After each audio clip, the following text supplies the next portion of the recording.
Residents were evacuated on Wednesday as a volcano erupted in southwest Iceland. The volcano has been spewing lava in a fiery orange and red display since the eruption began in the morning, creating a large crack in the ground that has grown to 1.2 kilometers (0.75 miles) across.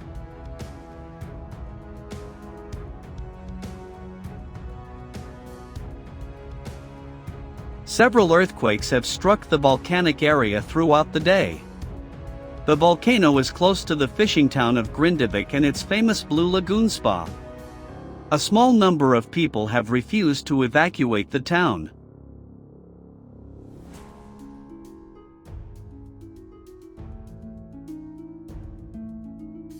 Grindavik resident Asrin Kristensdottir told the BBC she fled after hearing the emergency sirens in the morning, local media reported.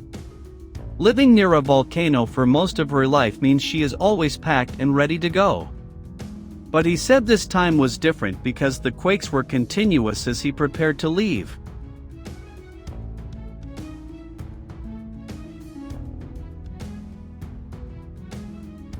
The protective barrier around Grindavik has been breached, with a new eruption fissure opening up a few hundred meters deep, the Icelandic Meteorological Office, IMO, reported.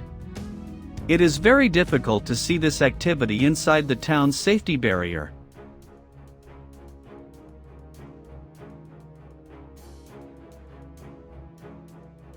Said Kristensdottir, president of Grindavik City Council.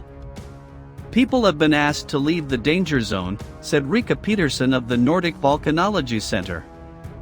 A hot water pipe has burst in the northern part of Grindavik, confirming that a large fissure has opened up inside the town.